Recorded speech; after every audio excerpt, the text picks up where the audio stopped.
Fala pessoal, beleza? Vamos começar mais um podcast aqui do próximo bloco. Eu sou o Alexandre, vou conduzir essa conversa com vocês e esse é o nosso podcast número 58. Então, aquele clássico antes da gente começar 100%, sigam a gente nas redes sociais, no Spotify, no Instagram, no YouTube. Aproveitem e já sigam a nossa convidada lá, que vai ficar passando as redes sociais aqui, né? Bacana. Que quem tá com a gente hoje pra gente falar de um tema um pouco diferente é a Luciana, né? Luciana, Isso. que bom que você veio, obrigado por ter aceitado o convite. Obrigada pelo convite, é um prazer enorme estar aqui. Eu tô curioso pra gente conversar. A gente tem muita coisa bacana para conversar.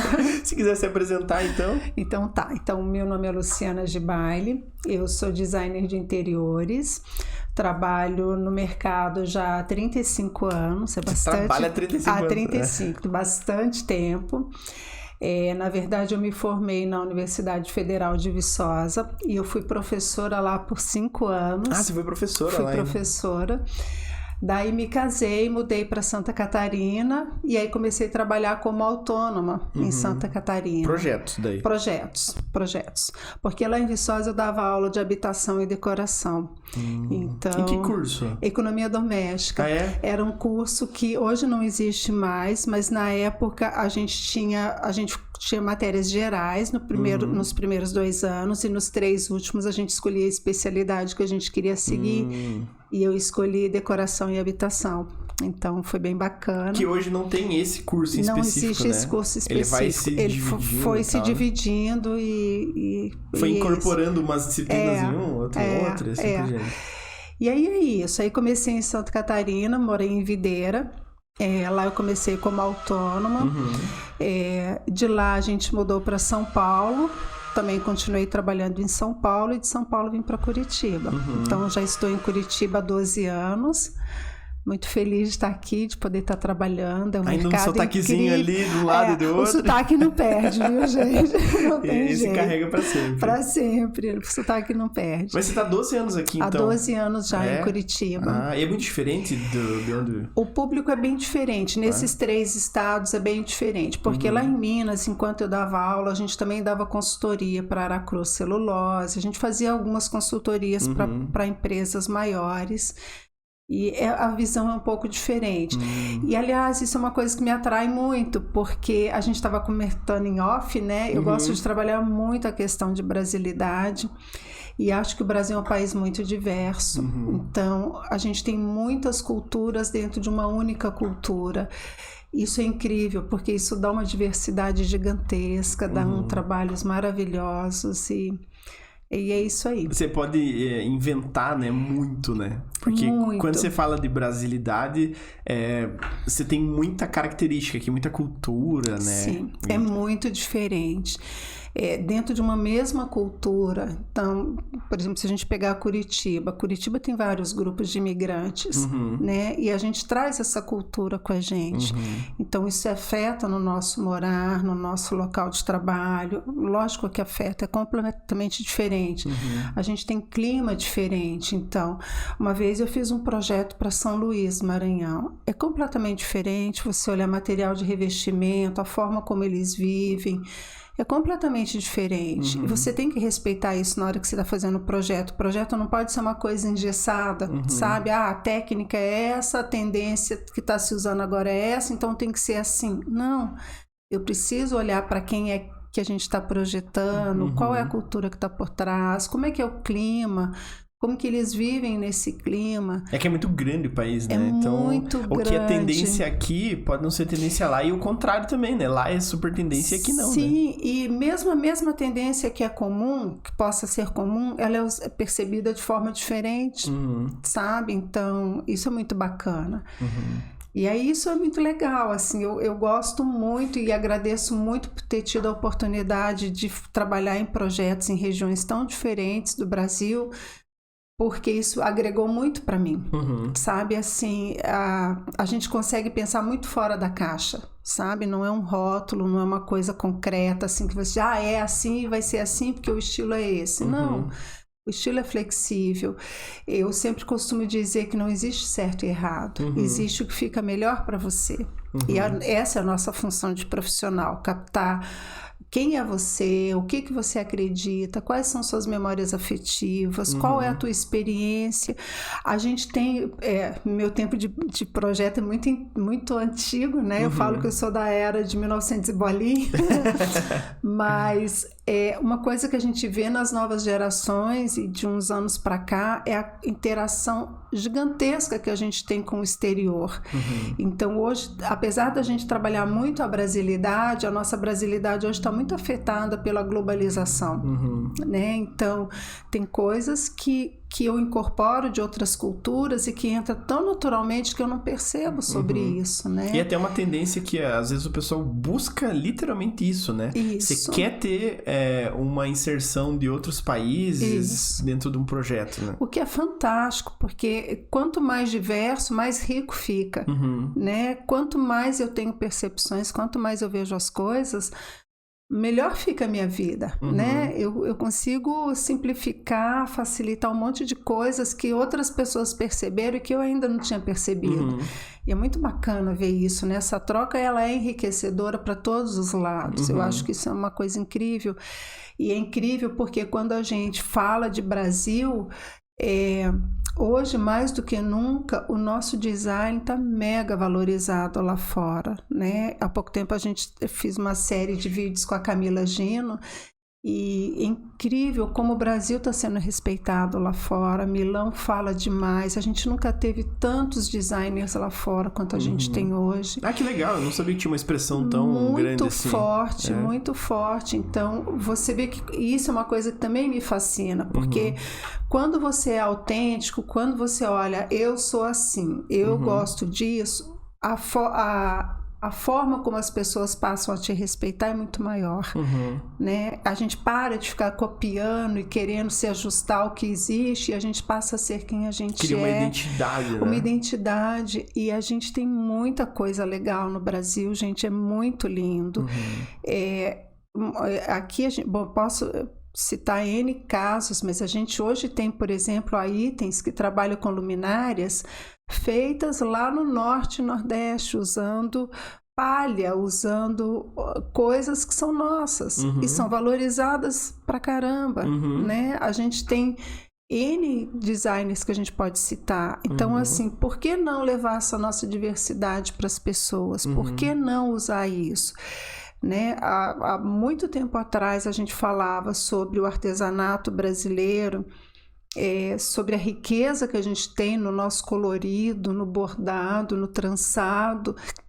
E hoje a gente vê luminárias inteiras feitas de cestos, né? Hoje é super bacana você usar isso. E hoje tá em alta pra caramba, né? Super em alta. Tem muitos lugares e fica super bonito. Sempre foi super bonito, né? Super. Então, assim, é incrível quando a gente começa a perceber isso, que palha trançada hoje é usado de uma forma sofisticada, porque antigamente você pensava na palha... eu vou fazer uma cabana no sítio. Hoje não. Um item menosprezado, né? Para uma coisa mais banal, simples, assim, mais banal. Hoje não. Hoje você tem ambientes sofisticados que usam isso. Né? E ele ajuda a dar uma composição super legal nos ambientes, né? E dá personalidade. Isso mostra quem você é, torna o teu ambiente autêntico, sabe? Eu acho que essa é a maior preocupação que a gente tem que ter enquanto projetista, é de não fazer vitrines, não fazer o que é bonito esteticamente, que está na moda, que é tendência, mas que não é a pessoa. Porque você não mora e você não trabalha num ambiente onde tudo é igual. Você tem a tua personalidade. Não é por acaso que, por exemplo, em ambientes corporativos, normalmente a gente padroniza o tipo de mesa para facilitar. Para encaixar tudo bem certinho. Mas se você olhar a mesa de cada um, tem itens pessoais. Tem fotografia da família, tem um vasinho de flor, tem alguma coisa que toca a pessoa. Isso é tornar o teu ambiente com a tua cara. É ali que você vai ter o conforto. Que é a mesma coisa do interiores, né? Total. Você vai ter o teu projeto, por mais que nesse caso aí que você citou, por exemplo, é um cubículo ali que você vai estar com um computadorzinho, mas ali você tem a tua identidade, tem né? a sua identidade. E dentro da casa você mais ainda, né? Sem dúvida. Porque cada item, cada projeto é um projeto. E se for se fazer isso em escala, é muito difícil, né? O teu gosto é diferente do meu, que é diferente do da Fer, que é diferente de... Quando a gente pega ambientes maiores, tipo um corporativo, o que você trabalha basicamente? A gente busca a identidade da empresa, tá? Então, qual é o conceito, quais são os valores, o que a empresa quer transmitir, sabe? A gente tem que pegar a empresa, até porque você vai trabalhar numa empresa que tem a ver com você. Você não vai trabalhar numa empresa que te agride emocionalmente ou seja de que forma for. Então, se você está ali é porque você tem alguma coisa a ver com a empresa. Então, a gente começa com foco no maior, tá? Então, qual é o conceito da empresa, o que ela quer transmitir, que público ela quer atrair, né? Recentemente, eu estava trabalhando com uma empresa que o foco dela era atrair jovens entre 25 e 30 anos. Então, quando você pega uma empresa dessa, o foco é totalmente diferente de quando você pega uma empresa que quer contratar pessoas de 50 anos para mais, tá? Então, a gente começa pensando nessa forma maior, mas lógico que muitas coisas vão ser coletivas, mas mesmo dentro desse coletivo, como o exemplo da mesa que eu dei, eu preciso permitir um espaço onde a pessoa possa colocar sua personalidade ali, né? Eu preciso entender qual é o tamanho da sensibilidade auditiva desses funcionários, quanto de isolamento acústico eu preciso olhar, quanto de iluminação natural, artificial. Tem N fatores que afetam a nossa percepção. Já me dá preguiça de ser designer, já. É muita coisa. Mas isso é que é o bacana, porque isso é que te dá tesão, assim, de você falar, putz, é um desafio novo, o que eu vou olhar, o que eu vou fazer, entendeu? Porque, assim, você afeta a qualidade de vida das pessoas, sabe? Ainda mais, tipo... mais ou para menos. Exatamente. E nesse projeto que você citou aí, por exemplo, 25 a 30 anos, é um público bem específico, né? E você tem que entender o que o público espera, porque senão você pode dar um tiro no pé tão grande que vai atrair o contrário, né? Vai atrair pra cima ou pra baixo. Não, nossa, isso é muito novo. Não, isso aqui é pra gente mais velha, não quero. Então, é bem complexo isso, né? Muda totalmente. E aí é que entra a questão de que eu tava te falando em off antes, né? Da questão da neuroarquitetura. Na verdade, eu trabalho com isso desde sempre. Isso, conta essa história. Então, eu vou começar desde o começo para o pessoal entender. Muito interessante. Não quero guardar só para mim, tá, pessoal? Vocês podem ver que sou gente boa. Então, gente, é uma história bem curiosa. Quando eu estava na faculdade e que eu tinha que fazer o TCC, eu ficava muito incomodada porque em Minas existe muito anãozinho de jardim, muito santo no jardim, aquela coisa bem popular, né? Artesanato, assim, nas casas mineiras é intenso. Você vê de fuxico, a tapete de crochê, a cortina com macramê. Então, assim, o artesanato em Minas é muito forte. E me incomodava muito das pessoas falarem, ai, que brega, ai, que... Mas né? Naquela época eles falavam que era brega? Sim, a palavra mais usual era, ai, que cafona, que brega, que isso aí não... né? Então, o chique era você ter móveis de marca, era você ter coisas que tinham vindo de Belo Horizonte, ou do Rio, ou de sei lá da onde, né? Nossa, caramba, eu achei que era super diferente. Assim, é que isso era moda e tendência e todo mundo achava... Vamos ver quantos anões eu consigo ter mais que o vizinho.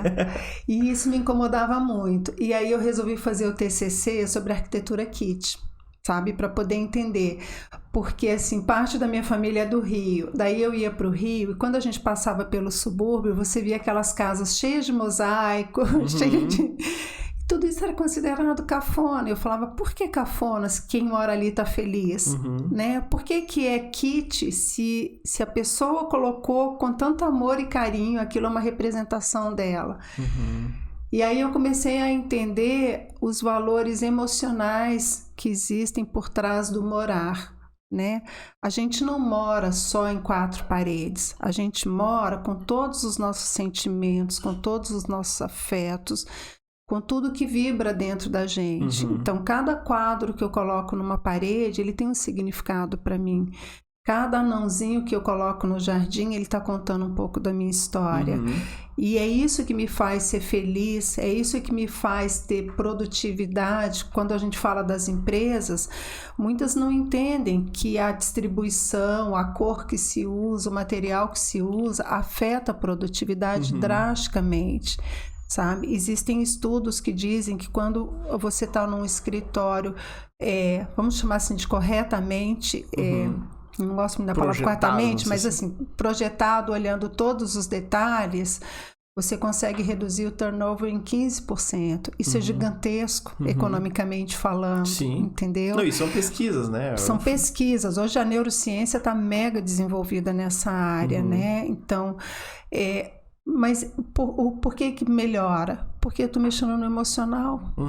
Não adianta eu ter a mesa no tamanho certo, assim, na altura certa, no tamanho certo, ter toda a circulação realmente funcionando, a funcionalidade do escritório está toda perfeita, com todas as técnicas possíveis, se eu não olhei para o emocional de quem está ali, se eu não olhei para qual é o conceito daquela empresa, se eu não olhei, por exemplo, se eu estou falando de residência, se eu não olhar para quem vai morar ali, de onde ele veio, como é que ele funciona, como é que ele usa a casa, quantas pessoas estão ali naquela casa, existe alguém com algum tipo de deficiência ou não, existe alguém que tem um gosto radical ao grupo familiar ou não, eu preciso saber disso. Porque aí eu vou projetar para aquela família, eu vou tentar trazer o melhor para ela, aí eu vou projetar para aquela empresa. Né? É que tem, que nem você falou, é difícil de falar o correto, mas esse correto acaba sendo o correto baseado em pesquisas, né? Isso. Tipo, o pessoal fez a melhor situação é essa, você investir nisso. Só que agora bom gosto é totalmente relativo. Totalmente, né? relativo. Totalmente. E aí o que eu falo? Eu costumo dizer assim que o nosso briefing é gigantesco. E a gente pergunta para os clientes, assim, desde a infância, coisas assim, muito pessoais e muito que vão lá atrás. Porque a memória afetiva interfere, de fato, na tua percepção do ambiente. Quando eu morei em Videira, eu fui fazer um apartamento, e a cliente, e lá pelas tantas eu propus para ela que a gente tivesse um sofá roxo. E ela falou, Deus me livre roxo na minha casa. Roxo me lembra caixão, sabe? Olha onde ela foi buscar a memória afetiva dela, sabe? E todo o direito dela, porque é a vida dela. Com todo direito. Né? Então, assim, a gente queria fazer um ambiente que tivesse um contraste de cor intenso, para poder ser bem dramático. Mas a cor que eu tinha pensado não ia funcionar para ela, apesar de esteticamente correto. Então, eu sempre falo para os clientes, assim, sejam verdadeiros, sejam transparentes, falem tudo, sabe? Assim, a gente não está aqui para julgar, a gente está aqui para ajudar que o sonho dele se realize. Então, a função do cliente é me trazer o máximo de informações possíveis. A função nossa do escritório é colocar esses sonhos e essas informações dentro de um conceito, de uma proposta estética que seja adequada, né? Semana passada eu estava conversando com um casal e a ideia era que a gente pudesse trabalhar o bordô, né, aquele grená com amarelo ocre. São cores densas, cores pesadas, mas que ficam super bacanas juntos. Só que aí eu preciso entender de proporção, eu preciso ver onde é que eu vou colocar, eu preciso saber quanto tempo esse casal pretende reformar o imóvel, porque uma coisa é eu fazer uma decoração arrojada, que daqui a 5 anos, quando a pessoa cansou, ela pode trocar. Outra coisa é eu ter que fazer uma decoração que vai durar 10, 15 anos, porque a pessoa não está a fim de investir mais, né? Isso tem acontecido muito com os jovens hoje, que eles querem mais viajar e investir menos morar. Então, a gente vai trabalhar coisas que são da personalidade, que trazem prazer para eles, mas tentar trabalhar uma área maior, mais estável, mais atemporal, porque se ele não quer investir e mudar a decoração a cada 5 ou 10 anos, eu preciso entender que tem que ser uma decoração mais atemporal e que eu possa mudar só detalhes de baixo custo que não vão interferir no orçamento de viagem deles. Isso é complexo de perguntar, né? Por isso, muitas vezes as pessoas têm vergonha de falar. E eu sempre digo, não tenha, porque às vezes a menor bobeira, que você fala assim, não vou falar isso que isso é bobeira. Não, fale. Às vezes é ali que vai dar o clique pra gente fazer alguma coisa ali que diferente. Você vai colocar um sofá roxo que a pessoa vai odiar, né? Tem que tomar cuidado. cuidado, Tem que né? tomar cuidado. Então, isso é perigoso. É muita responsabilidade, né? Por isso que tem que aprender a traduzir bem o briefing. Então, lá no escritório, a gente sempre fala que não interessa o tamanho do projeto. O cliente pode nos procurar para fazer um quarto de casal, ou ele pode nos procurar para fazer um apartamento de 600 metros, 700 metros. A gente está lidando com sonhos, sabe? E isso exige uma responsabilidade muito grande, porque às vezes a pessoa que vem para fazer um quarto, ela está dando toda a economia dela para ter a realização daquele sonho. E ela merece o nosso respeito e a nossa dedicação, igual como se a gente fosse fazer uma coisa maior, né? Eu costumo comparar o nosso trabalho como o trabalho de um médico.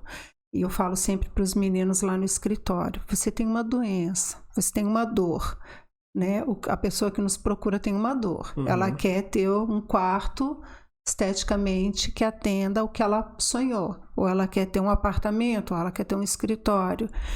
Se você vai a um médico com uma dor e ele te dá um remédio mais ou menos, que te alivia, mas não cura, resolveu o teu problema? Não resolveu. Então, no projeto... Não cumpriu o objetivo. Não cumpriu o objetivo. Então, a pessoa que nos procura, independente do que ela quer fazer, é função nossa, é responsabilidade nossa chegar e oferecer o melhor que ela pode ter dentro daquela situação. E para isso a gente é muito franco com o cliente, porque assim, às vezes você vai trazer para mim uma coisa que é impraticável e eu vou ter que ser sincera para você, dizer, olha, isso não vai funcionar por isso, É difícil essa parte? É difícil. Porque ser sincero tem que tomar muito cuidado para o cliente não achar que você está sendo... exatamente. É difícil. A gente teve pouquíssimos casos no escritório, assim, da gente não conseguir chegar no cliente e atender o que ele queria. São muito poucos os casos, mas acontece eventualmente. Não é assim, olha, o que a gente tenta deixar o cliente bem à vontade para falar de tudo que ele quer, sabe? Então, assim, a gente faz várias reuniões. A gente não costuma colocar limite em desenhos, a maioria dos escritórios coloca, mas eu sempre falo assim, mudar um desenho é muito mais simples do que você mexer numa reforma em andamento ou mexer numa construção que já está sendo feita. Total, né? E gera custos. Atraso, gera arrependimento, é terrível. Então, a gente costuma ser flexível, a gente negocia com o cliente o número de desenhos, a gente, lógico, tenta ser o mais assertivo possível, até para que esse processo não seja longo demais. Né? Senão fica infinito. Senão você fica um ano desenhando uma coisa, também sabe? Não é produtivo daí, Também né? não é produtivo e gera estresse igual, porque você tem uma expectativa para mudar, né? E se a gente fica um ano num projeto que deveria ser resolvido em 4 meses... né? É estressante para todos os lados. Para a gente, para vocês têm que ficar monitorando, não lembra daquele projeto. Sim, tal. Aí você tem que voltar lá atrás, relembrar o que foram os objetivos principais, sabe? Então é muito estressante. Então a gente tenta ser o mais assertivo possível. E a gente sempre começa todo briefing com o cliente assim, seja sincero, tá? Não tenha vergonha, o que a gente fala aqui não vai sair daqui, sabe? É sigilo, basicamente eu e a Lívia só que temos acesso às informações, o resto do pessoal do escritório não tem. Então, é sigiloso mesmo, a gente toma muito cuidado com todas as informações que chegam. Porque é bem particular, né? Então, muito. A pessoa tá revelando o segredo da vida dela, a intimidade, né? E sabe que quando a gente lida com corporativos, isso não é tanto problema, mas quando você lida com famílias, isso é problema. Porque a gente está falando de dinheiro, a gente está falando do modo como eles vivem, se tem algum problema na família, eles relatam pra gente. Então, assim... E tem que relatar, né? Se você não adaptar aquilo, pode ser um projeto que não encaixe, né? Olha só, teve uma casa que a gente fez que foi tão interessante, porque eles tinham uma pessoa na família que era um pouco mais agitada e irritadiça, e foi só sabendo disso que a gente criou um cantinho para essa pessoa, sabe? Então, se você não fala, eu tenho um filho que é assim, e que gosta de hoje em dia tem autismo, por exemplo. O autismo está bem detectado hoje, né? Então, e você pode ter aquela pessoa, por exemplo, eu fiz um cartório uma vez, onde a proprietária, ela tinha ela tinha uma verdadeira coleção de santos. E ela faz questão de todo dia começar o dia dela orando e fazendo o ritual dela. E depois, acho que segunda ou terceira vez que eu conversei com ela, foi que eu olhei assim, eu vi e falei, você tem santo aqui? Ela falou, tem, mas ninguém pode ver. Ah, era secreto ainda. Era dela. E aí a gente criou um canto no cartório dela, dentro da estante, que cliente nenhum via, só era visto pela mesa dela, onde ela, toda vez, ela olhava para o santo, ela fazia a prece, podia fazer o ritual dela mental. Então, assim, são detalhes... Então, isso é um detalhe que se você não coloca, pode fazer uma diferença muito grande, né? Total, porque daí a gente estava fazendo o cartório dela dentro da técnica, tudo certinho... Mas ela não ia ter o local para os santos dela. E ela tinha vergonha de falar sobre isso, sabe? E eu falei, mas por que vergonha? Se isso é você. Vergonha se for um crime, né? Se tiver cometendo um crime, daí você tem que ter vergonha. Foi o que eu falei com ela, vergonha porque isso é você.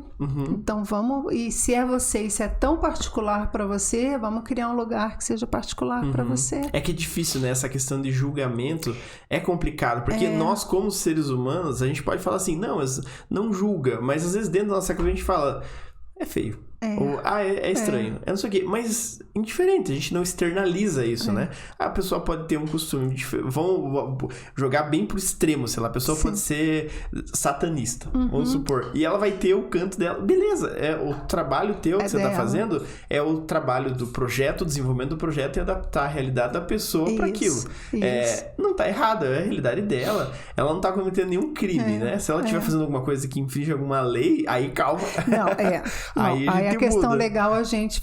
não. Aí deixa quieto. Não. Mas cada um tem sua particularidade. Né? Independente de religião, independente de costumes. Tem gente que tem costume muito diferente. Às vezes famílias inteiras têm costumes diferentes, né? Culturas e tal. Tem algumas coisas, às vezes, que a gente tem que prestar atenção, assim. E aí vai a franqueza que eu te falei. Eu tive um caso só até hoje de um cliente que veio nos procurar para fazer uma coisa assim que não é o perfil de escritório. E aí eu sugeri a ele que procurasse outro profissional, porque eu também preciso ser sincera com o cliente. Não é tudo que eu vou pegar, não é tudo que a gente vai fazer, porque a gente também tem a nossa linha. Então, por exemplo, ambientes muito clássicos não é muito a nossa pegada, sabe? E quando o cliente ele gosta de um ambiente 100% clássico, eu preciso ser sincera para ele e encaminhar ele para outro profissional que vai atendê-lo melhor. Né? Isso é honestidade, né? A gente tem o estilo da gente, apesar de ter essa flexibilidade de olhar para cada um como é e tentar fazer o melhor... a gente tem o nosso estilo, a gente tem a nossa forma de trabalhar, então a gente precisa ser sincero com o cliente e dizer, olha, esse tipo de trabalho você vai ser melhor atendido se você procurar fulano, sabe? A gente dá algumas alternativas. E uma vez me questionaram sobre isso e eu sou bem franca, eu não tenho medo de concorrência, eu acho que tem mercado para todo mundo. Tem, né? Sabe, assim... É bacana quando você cria uma sintonia, uma sinergia, sabe assim, com o cliente, quando existe um fluxo legal, porque daí é bom para todos os lados, sabe? E eu acho que vai por essa sinceridade. Ter concorrente, para mim, não me assusta e não me interfere em nada. Eu quero mais que tenha muito, sabe? Porque quanto mais gente estiver trabalhando, mais a nossa área vai ser valorizada, mais mercado vai surgir, mais as pessoas vão entender o quanto é importante um projeto bem feito, né? Quando eu faço Casa Cor, eu sempre falo com os meninos que trabalham para mim, recebam super bem, expliquem todo o conceito do projeto, todo o detalhe, para que as pessoas que saírem do nosso ambiente não saiam falando, é feio, é bonito, mas que elas entendam o que foi pensado ali, sabe? Porque o feio e bonito é relativo, então você pode ver o meu projeto e não gostar, e tá tudo bem, mas se você entender o que eu pensei, como é que foi a elaboração dele, por que a gente usou determinados materiais, você vai valorizar a nossa profissão. Ainda mais porque é uma amostra, né? Então, você tá lá, o objetivo da amostra não é faça um ambiente bonito. Não. Porque o bonito é difícil, então faça um ambiente eventualmente funcional, um ambiente que siga tem uma proposta, linha, né? Que siga a proposta, né? Então, isso faz diferença, né? Porque uma coisa que acontece muito, e eu só fui perceber isso com uma grande amiga minha, é que toda vez que eu chegava perto dela, ela falava, Lu, me dá uma dica. As pessoas acham que assim, as ideias nascem assim, que você não estuda, que você não vai ao congresso, que você não... Mas não é assim que surge. Não é assim, capaz. O Picasso já dizia, olha, 90% é trabalho e 10% é inspiração, viu? Assim, é muito trabalho, é muito estudo, é muita análise que a gente tem. E por que eu faço questão de que nessas mostras, principalmente, a gente explique para quem entra no ambiente? Porque a pessoa precisa entender o trabalho que você tem, sabe? Às vezes, quando você passa um preço de um projeto, as pessoas falam, é caro. Ela não sabe quanto você trabalhou em cima, ela não sabe quanto tempo isso demora. Então, assim, não é uma dica, não é uma inspiração que vem, tá? A gente tem inspiração, não tem dúvida, mas não é isso que faz o trabalho. E eu acho que a gente só vai valorizar a profissão, só vai valorizar a importância de se ter designers, de se ter arquitetos, de se ter móveis de alto padrão, elementos decorativos de alto padrão, de se ter sistemas funcionais como automação ou o que for bacana, quando você explicar o porquê disso, o que isso te traz de benefício, o que isso te poupa de tempo, quanto que você economiza fazendo porque isso. Porque sem o porquê é só mais um negócio que não faz sentido, né? É só feio e bonito. Eu vi isso em tal lugar, achei, copiei, tá aqui. E isso é complexo, né? Porque é difícil de mostrar que a arquitetura, o design, interiores, ele não é feio e bonito, né? Não é assim que você seleciona. Porque tem N fatores que podem influenciar. Pode ser lindo, mas não é funcional, beleza? Sim. Você tem uma casa que precisa ser adaptada para uma pessoa com cadeira de rodas. É maravilhoso, mas isso só tem escada. E aí? Como é que funciona? Não funciona. E não só assim, na questão física, por exemplo, de estrutura, né? Mas revestimento também. Então, a cadeira de roda, você precisa ter um piso apropriado, porque senão vai ficar a marca da roda, né? O quanto essa marca da roda no piso incomoda o cadeirante, que se sente diferente do resto da casa, entendeu? Então, a ideia é que todos usem e sintam a casa como sendo sua. Não porque, eu sou diferente, então a casa ficou diferente porque eu sou diferente. Não, ficou a peso, casa né? ficou porque eu moro aqui, é bacana e eu quero ter uma vida junto com todos os outros, uma vida bacana tem junto com todos os outros. E pronto, né? Assim né? É que nem você fazer casa para idoso, né? Qual que é o grande problema do idoso? O idoso, ele quer mostrar que ele ainda tem vitalidade e que ele consegue ainda fazer as coisas sozinhos. Então, ele não quer uma casa diferente. Eu fiz um trabalho muito grande com relação a isso, há uns 20 anos atrás. E a grande barreira é, por que eu vou colocar barra na pia para a pessoa passar uma cinta em volta e poder ficar de pé?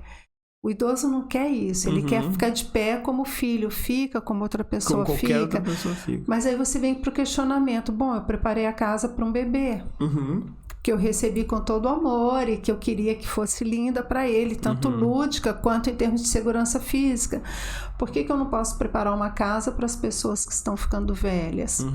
Né? Por que eu não posso pensar em barras de apoio, ou pensar em pisos antiderrapantes, ou pensar em alguma coisa diferente, portas mais largas para que eu possa entrar com um andador ou alguma coisa assim, né? Então... Isso é complexo, né? Porque existem várias adaptações que você pode fazer, só que daí é a questão até no briefing, né? É o cliente externalizar isso, né? Porque se ele demonstra a todo custo que ele não quer nenhuma adaptação, é mais complexo, né? Que você pensa, putz, mas era ideal.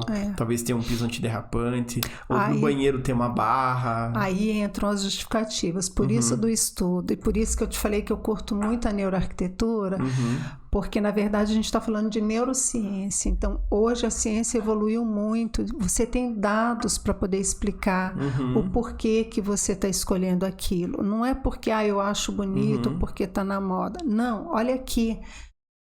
Se a gente usar esse material, a gente vai reduzir acidente em tantos %, a gente vai ter bem-estar que vai aumentar em tantos %. Eu tenho números para falar, sabe? Então a coisa é concreta, e isso deixa para a pessoa mais leve, porque ela não se sente tão diferente. Ela fala, olha, tantos % da população fazem isso. Ela sabe que precisa, mas não quer dar o braço a torcer porque muitas ela vezes. acha que é ela acha que ela ficou diferente. Não é. Esse é um processo natural da vida. Todos nós, por exemplo, no caso da velhice, todos nós vamos envelhecer. A gente quer chegar lá um dia, né? E eu brigo com esses clientes, eu falo, ainda bem que você está aqui, porque sinal que você está vivendo. Entendeu? Ainda bem que você pode adaptar a casa para você, porque você está vivendo com saúde. E pode viver com conforto, né? Com porque conforto. Adaptações essas, elas não são, tipo, vamos evitar acidentes, mas nossa, facilita muito a vida. Putz, você vai tomar um banho com uma barra ali do lado, ou você vai ter essa adaptação na pia, um piso melhor. Nossa, facilita tanto a vida e não muda a estética drasticamente, né? Ele vai deixar, claro, um pouco diferente do padrão, que é o 100, mas a funcionalidade fica 100%, 100%. né? Não, isso faz uma diferença. E isso é que é morar, entendeu? O que é morar? O que é você habitar um ambiente? É você poder tornar ele parte de você, né? Então, eu sempre falo, o que tem que se adaptar é o ambiente que tem que se adaptar a você, não você a ele. Quando você escolhe um móvel, você tem que escolher um móvel que vai te dar conforto. Não você vai ter que ficar num móvel mais ou menos, que você não assenta direito, ou que porque ele é bonito. Mas porque estava na feira. Nada contra a feira de Milão, mas é porque tem que... As tendências são maravilhosas, porque elas são realmente isso, elas são tendências. Elas trazem inovações que são muito importantes, muito. Mas eu não posso tomar ela como a ferro e fogo. Como objetivo, né? Como única coisa a ser seguida, né? Eu não posso, eu preciso olhar para quem vai usar aquilo e como é que vai usar aquilo. Então, uma coisa muito importante da gente ter, e que eu gostaria que todos tivessem muito claro, a casa, o escritório, o comércio, ele se adapta a você, não você a ele. Porque se for você a ele, você vai estar em constante desconforto. Você vai estar sempre se sentindo fora do local. É até muito mais fácil, né? Você adaptar o ambiente do que você se adaptar, porque às vezes a tua adaptação é desconforto e tal, é mais difícil ainda. Exatamente. E aí volta lá para o comecinho do que a gente falou. Tem toda a tua história de vida, toda a tua forma, a tua personalidade, como você é, né? Tudo isso faz diferença. Há uns anos atrás, a gente trabalhou com a loja Mundo Verde, Água Verde, que é ali na Avenida Iguaçu. E a Mundo Verde é uma marca que tem um padrão, que tem, né, é uma franquia, então ela tem o padrão dela e tal. E aí, conversando com a proprietária, eu falei, sim, a gente está em Curitiba, que é uma cidade super ecológica, preza muito pela sustentabilidade. Que tal a gente fazer alguma coisa diferente, sem perder a característica da Mundo Verde? Mas vamos plotar uma foto de um bosque, de algum local de caminhada aqui em Curitiba e usar como papel de parede da entrada, e vamos criar uma vitrine nessa entrada onde você pode colocar os produtos premiums da marca. E a gente mandou esse projeto para Mundo Verde e eles aprovaram. Ah, que bom. Porque é franquia, né? Já é mais difícil. Foi muito bacana. Por que eu estou citando esse exemplo? Porque essa loja foi um exemplo típico disso. A gente trouxe a marca, que é uma coisa mais padrão, mas a gente trouxe para o ambiente da proprietária, para a forma como ela vive e para a forma como os consumidores dela percebem. Para a localidade, isso entende? Afeta muito, né? Muito. Então, se você entrar na loja hoje, você vai ver que ela é uma loja que tem as características padrão, mas está completamente ajustada para o público e para o tipo de vida da proprietária. Não, isso é muito legal, né? Isso é bacana, porque você não está entrando num ambiente qualquer, entendeu? Não é uma coisa que tanto faz você entrar em Curitiba, ou Porto Alegre, ou Belo Horizonte, que é a mesma loja. Você está entrando numa loja que é da pessoa, que é do público daqui, entendeu? É isso que é trazer o ambiente para a pessoa. Isso faz toda a diferença, sabe? Porque você entra feliz, ali é teu espaço, ali é teu jeito de ser, entendeu? É tipo ter uma lá em Minas e ter um pão de queijo na frente. Exatamente. Porque essa particularidade deixa até a pessoa mais à vontade, né? Sem dúvida deixa. Eu até vi uma pesquisa, não sei se é verdade, depois a Fer confirma e qualquer coisa, coloca o link, que o McDonald's, por mais que seja gigantesco, eu acho que ele não tem itens repetidos em vários lugares. Tem um item ou alguns itens que não se repetem em países e tal, porque a gente tem, por exemplo, vai lá pra África ou pra Ásia, às vezes não come certo tipo de alimento, ou na Europa comem mais certo tipo de alimento, ele mantém a estrutura, mas adapta à regionalidade, né? O McDonald's é um case bem interessante, porque, talvez você não lembre, mas na minha época, todas as lojas eram iguais e eram vermelhas e amarelas, né? Porque é a marca do Mac. Se você olhar o McDonald's hoje, dependendo de onde você for, ele é completamente diferente. E quase não se vê mais o vermelho e o amarelo. É exatamente isso que você está falando. É só o logo e ponto. É exatamente isso que você está falando. E isso é muito bacana, porque isso cria identidade, tá? Você não está pegando uma coisa de uma cultura externa e jogando dentro da sua e falando aceite, porque é assim. Não, você está falando, olha, a gente está aqui, né? A gente respeita a tua cultura e a gente quer ser parecido com vocês, né? Então... Isso são adaptações que nem você comentou, melhoram produtividade, melhoram faturamento, assim, melhoram visão da marca, tudo, né? Tudo. Porque você adaptar ao público que é o consumidor. E é uma coisa muito bacana, porque eu vejo que as gerações mais recentes são gerações muito questionadoras, tá? Na minha adolescência e na minha fase adulta, jovem... Eu vi as pessoas incorporando muita cultura americana, assim, sem questionar, sabe? Eu tinha amigos que ficavam escutando música em inglês o tempo inteiro, mas não sabia o que a música estava falando. E eu ficava irritadíssima. Eu falava, gente... Você não sabe se não tá te xingando aí. Escuta música brasileira se você não sabe inglês, sabe? Ou aprende inglês. E na época era assim, todo mundo de moletom da Gap, e eu falava, putz, a gente tem coisas bacanas no Brasil, a gente tá usando Gap, pra quê, né? Mas a gente aceitava isso e era uma coisa interessante, porque, de novo, eu sempre gostei muito da cultura brasileira, eu acho que a gente é um povo riquíssimo. E nessa fase eu ia assistir Congada, todas aquelas coisas de folclore, e meus amigos iam para outro lado. E eu falava assim, gente, não dá para aceitar só porque veio de fora, sabe? Então, assim, eu tinha amigos que me falavam, isso aqui é brega, vou para tal lado, porque a americana é que é bacana. E eu falava, não é bem assim, né? Quando eu tinha 6 anos, meu pai foi fazer mestrado nos Estados Unidos, eu morei lá, então, assim, a gente entende a cultura, é muito bacana, mas é a cultura deles, a nossa é diferente. E é muito bacana quando a gente pega umas gerações mais novas que incorporam, quando a gente fala dessa globalização, eu vejo que a geração nova, ela traz coisas de fora, mas ela também está valorizando o que é nosso. Né? Então as pessoas se questionam mais hoje, por que eu vou usar isso, por que eu vou usar aquilo? Não é só uma coisa que se aceita pura e simplesmente porque veio de fora, né? E isso é muito bacana, porque isso reflete no morar também, sabe? Eu acho que isso é que vai cada vez mais trazendo a nossa identidade, por isso os nossos designers estão sendo valorizados, porque eles estão buscando a nossa raiz, né? Eles estão trabalhando com materiais que são nossos, eles estão trabalhando com formas orgânicas. O Niemeyer foi um mega precursor disso, né? Quando ele sai daquela parte rígida, né? Quadradona, e começa a introduzir a curva, que é tão nossa, sabe? Isso torna uma arquitetura peculiar, é uma coisa única que é nossa. Por que o curvo é desvalorizado? Por que tem que ser tudo quadrado, tudo simétrico, tudo certinho, com um equilíbrio bem simétrico? Por que eu não posso ter um equilíbrio assimétrico, né?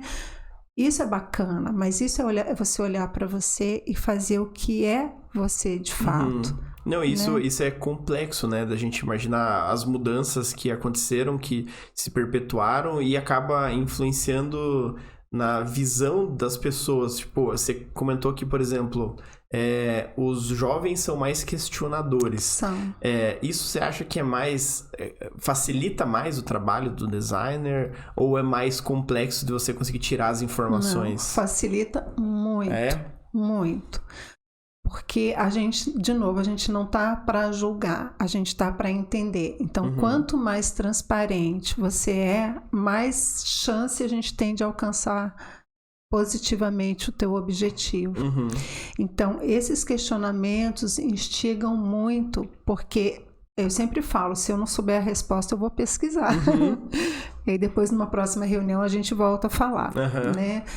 Mas é muito bacana, porque esses questionamentos fazem a gente pensar fora da caixa. A gente vai buscar outras alternativas, outras soluções. Até porque entendeu? as informações, elas estão muito abrangentes, né? Você falou de globalização, a gente tá pensando só em informações de feiras e tal, mas a pessoa tem informação na palma da mão. Na palma da mão.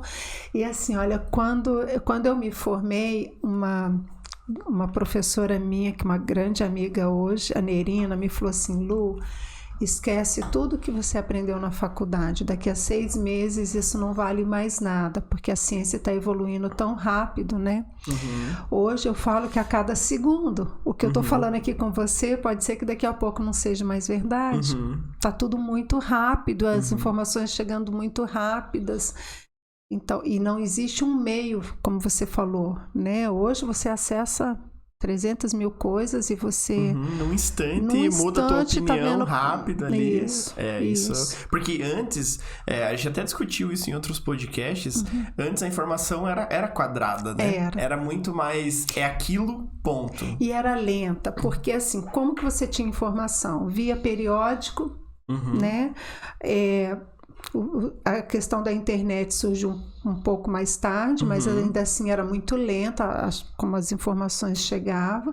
Então você tinha ou o periódico, ou o congresso, ou a internet começando. Hoje tá geral. Então hoje você não tem mais limite. Não tem limite, né? E hoje tem uma interação muito grande com outros profissionais. Então, por exemplo, eu troco muita informação com um sobrinho meu que é psiquiatra, para poder entender algumas coisas, né? De como é que a cabeça da gente funciona. Que está interligado totalmente com o projeto, a né? ver. Então, hoje a gente conversa com moda, você conversa com outros profissionais da área de saúde.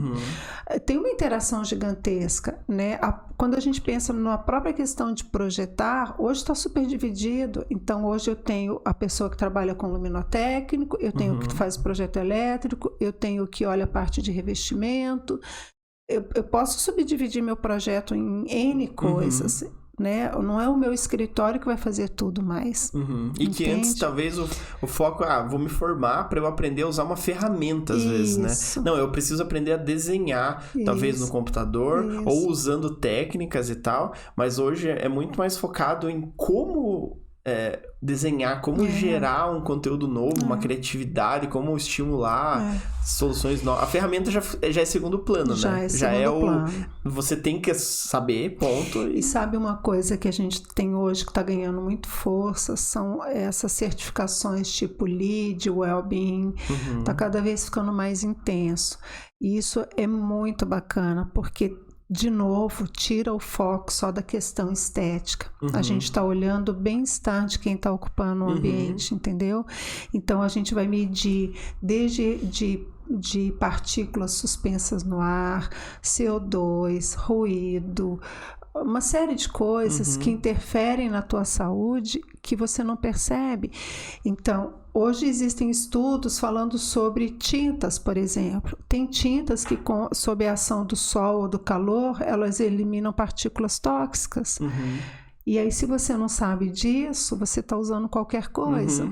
Você vai morrer em 10 anos e não sabe por quê. Aí você tem uma tosse, você tem uma rinite, alguma coisa que você não explica por que você tem, mas está ali, é a tinta que você usou no móvel. Né? Então, quanto é importante você olhar para tudo isso. Né? Isso tá cada vez mais a tecnologia e, enfim, certificações, as construções focadas no usuário, né? Porque às vezes a pessoa vai ter um escritório, pegar um escritório quadradão hoje em dia, podem falar que é mentira, mas existem escritórios de advocacia, por exemplo. Ele é muito clássico, né? Tem tons mais neutros e tal, muito preto, branco e tal, mas pensando às vezes no bem-estar, volta focando no bem-estar das pessoas que estão lá e tal, que nem as certificações. O dono do escritório, ele quer que as pessoas produzam mais, Sim. quer que tenham uma qualidade de vida boa, uma iluminação adequada, circulação de ar ok, temperatura e tal, isso focando em, talvez, lucratividade, vai fazer um processo mais rápido ali, vai melhorar a vida da pessoa e vai trazer retorno. Antes, talvez, era muito focado em fachada, sei lá. Não, é bonito, então ok. Mas a cadeira é dura pra caramba. Calor aqui, porque esse vidro não foi pensado certo. É difícil isso, né? Tem um escritório que eu fiz aqui em Curitiba, logo que eu cheguei. Esse escritório tem 12 anos. Ele tá até no site, se não me engano, como escritório urbano, alguma coisa assim. Mas é um escritório de advocacia. E toda vez que a gente começa qualquer projeto, eu pergunto para o cliente assim, Paulo, me fala rápido, 3 palavras que você quer que represente esse projeto. E isso é bacana porque não dá tempo do cliente pensar muito, né? Não fica aquela coisa no racional. Deixa eu dar uma pesquisada aqui, não, sai do coração, né? Então, esse escritório, eles falaram transparência, modernidade, mostrar que a gente está super atual e a gente gosta muito de cultura. Então, esse escritório é um escritório de advocacia, então eu sempre falo, ninguém procura um advogado porque está feliz da vida, né? Sempre é com problema. Mas ele é um escritório totalmente claro, as divisórias são em vidro, exatamente para mostrar transparência. A escada que a gente colocou subindo do hall principal para os andares superiores, é uma escada extremamente leve, e que dá essa sensação de leveza, de transparência. O escritório inteiro é recheado de obras de arte, porque é uma característica desse cliente e ao mesmo tempo traz calma para as pessoas que estão lá. Então, quando você fala que escritório de advocacia é sério, não necessariamente. Não necessariamente, né? É um estereótipo. Por isso depende da característica do cliente. Por isso que eu te falei, precisa escutar a pessoa para saber quem é ela, o que eu vou projetar para ela. Então, é um escritório que tem 12 anos, mas se você olhar para ele parece atual. Sabe, não perdeu a característica de transparência, de nada do que eles queriam. E quando a gente fez esse escritório, ele tinha um número X de sócios e funcionários, e ele foi feito para duplicar, para que a gente pudesse espelhar as salas e duplicar o tamanho dele. Ele hoje já está duplicado, então assim, você vê, aí é que entra a questão da temporalidade, né? Então a gente colocou algumas coisas que são que eram tendência na época, mas que não iam morrer. A grande estrutura do escritório ficou totalmente atemporal. Então é um escritório que tem 12 anos e que você olha para ele, parece que foi feito ontem, sabe? Então, por isso que não existe rótulo, não existe certo e errado, entendeu? A gente tem uma certa noção, assim, a gente tem alguns estereótipos que existem, mas tudo depende de quem é a pessoa, o que ela quer, como é que ela funciona. Não, e né? Isso varia bastante, né? Que nem eu falei do escritório da advocacia, que você vê em filmes que é tudo mármore pra lá, talvez um negócio mais fechadão, todo mundo interno. Você pega um consultório de odontologia, é tudo branco, mais o branco claro ainda, que é o mais branco possível. E hoje em dia tem muita cor envolvida, né? Tem muita iluminação direta. Você falando de consultório, eu fiz um consultório de uma odontopediatra em São Paulo. E no andar dela, o consultório dela é em Pinheiros, e no andar dela, se não me engano, tinha uns 8 ou 9 dentistas. E eu falei, putz, como que a gente vai diferenciar o consultório dela dos outros, né? E aí a gente passou exatamente para essa questão da personalidade. Essa dentista, ela adora esporte radical, ela adora fotografia, é uma pessoa bem assim ligada à natureza. E a gente pegou esses elementos e a gente usou no consultório dela, sabe? Então assim, ficou muito ela. Fez uma invejinha nos outros ainda? Porque assim, o que eu falava com ela? Quem é teu cliente não vai para o concorrente, porque você tem características que atraem o teu cliente para você, né? É o lance da concorrência. A concorrência é ótimo que existe, porque tem que ter profissional para todos os tipos de pessoas, né? Então, quem vem até ela são pessoas que falam mais ou menos a mesma linguagem dela. Então, o consultório dela precisava representar quem é ela, né? E isso, segundo ela me contou depois, aumentou tremendamente o faturamento dela. A mesma coisa aconteceu numa loja multimarcas que eu fiz em Videira, que chama Luagel. Ela era uma loja, é ainda hoje uma das melhores lojas da região, mas era uma loja sem personalidade, sabe? Então a gente começou a imprimir personalidade na loja, e eu falava muito com os proprietários, eu falava o cheiro da loja, a música que você toca, a roupa do teu funcionário, os móveis, porque a decoração não é só a distribuição de móveis e coisa, mas tudo isso tem que falar a mesma coisa, porque eu costumo dizer assim, é como se eu usasse uma saia lápis, uma roupa extremamente formal com blazer e saísse de rasteirinha. Né? É uma coisa que não tem junção, né? Não liga. Hoje até a gente tem rasteirinhas bem bacana, mas assim, se você pensar num chinelo havaiana, por exemplo, é outra proposta, tá? É um terno com chinelo havaiana, não é outra coisa. Tá certo e errado? Depende. O terno com a havaiana tá errado, né? Vamos dizer, todo mundo pode responder e tá errado. Hoje a gente usa terno com tênis, né? Terno hoje com bacana, tênis, hoje Mas assim, o que eu quero dizer é que eu preciso olhar para o estilo do que eu tô fazendo e fazer tudo casar, né? Então, isso é um trabalho muito bacana. Isso é difícil, né? Porque eu acho que ainda mais em projetos comerciais, que você comentou que fez bastante projetos e tal, não adianta você imprimir um projeto maravilhoso, né? Não, vamos projetar e pensar tudo, e às vezes a cultura da empresa é totalmente oposta, diferente, né? Não adianta. O ambiente bonito não vai fazer, não é só isso que vai fazer o cliente comprar. Não. Às vezes ele tá lá, mas o funcionário trata ele mal, o pessoal mal vestido, que nem se falou, ou tem o lixo, fica aberto ali, o cheiro é ruim, enfim. E que, na verdade, são coisas que ficam no inconsciente, que o cliente percebe inconscientemente. É tipo assim, você entrar num lugar e falar, tem alguma coisa aqui que não tá legal. Você não sabe identificar, mas você sabe que alguma coisa ali não funciona legal. Sim. Né? Alguma coisa ali é fake, eu tô fazendo para mostrar que eu sou, mas no fundo eu não sou, né? Então, decoração tem muito disso. Eu acho que decoração é aquilo que a gente falou no início. Você tem que ser autêntico.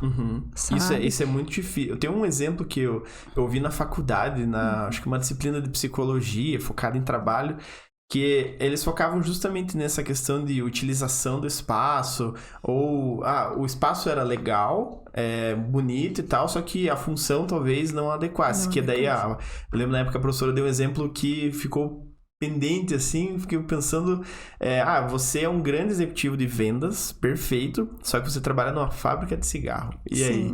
Putz, é complexo, porque você tem que aumentar o faturamento, só que você sabe que você vai estar aumentando o faturamento, você vai estar matando pessoas. Sim. Você vai ser feliz ali? Você vai ser ok? Então, é bem complexo, né, essa situação de você adaptar o ambiente e fazer tudo conversar. A cultura da empresa, porque o ambiente bonito é uma parte. Agora você adaptar o resto que não condiz com o teu objetivo ali, você não vai treinar as equipes, falar assim, corta o cabelo, passa desodorante, porque você tem que ficar... Não tem como, né? Então, tudo tem que conversar, né? E é bem isso mesmo, assim, começa por essa coisa maior, de você captar o que é que o cliente imagina, o que ele pensa, como é que ele qual que é a cultura dele, aí a gente vai detalhando, né? Independente do espaço que for. Show de bola. Mas então, foi muito bom ter você aqui, muito bom ter as curiosidades. Não imaginava que você tinha passado por vários estados, quase países aqui, né? Ter trazido essa cultura, mas obrigado por ter aceitado o convite. E o podcast é isso aí. Obrigada pelo convite. Eu adoro estar falando, às vezes eu não paro, né? Começo a falar. Não, super interessante. Porque eu adoro falar sobre essa questão. E gosto muito, gostaria muito que as pessoas pudessem entender que projeto e decoração é muito além do puramente estético. A gente está falando de qualidade de vida, a gente está falando de você ser feliz onde você mora, onde você trabalha, sabe? E se a gente considerar, existia antes da pandemia um estudo que falava que a gente passa 90% do nosso tempo dentro de ambientes fechados. Pós-pandemia, muito mais, né? É verdade. Imagina você passar 90% do seu tempo em ambientes desconfortáveis para você. Que te fazem mal. Que te fazem mal emocionalmente, não é nem fisicamente, porque fisicamente a gente controla, tem estudo de ergonomia, um monte de coisa fácil, mas emocionalmente te fazem mal. Então, assim, é muito tempo da nossa vida, muito tempo. Então, quando a gente fala de fazer projeto, a gente está falando disso, sabe? De você levar qualidade de vida para a pessoa, independente do tipo de projeto que for. Quem não fez projeto ainda já deve estar com vontade de fazer. Eu garanto que vale a pena. Eu garanto, vale porque sim. faz uma diferença gritante na vida da gente. É incrível. Show de bola. Mas então, muito obrigada pela oportunidade. Foi muito bacana. Pessoal, obrigado quem ficou aí até o final. Não esqueçam de seguir a gente lá nas redes sociais. Acompanhem os cortes que vão sair aí. E a gente fica por aqui. Até a próxima.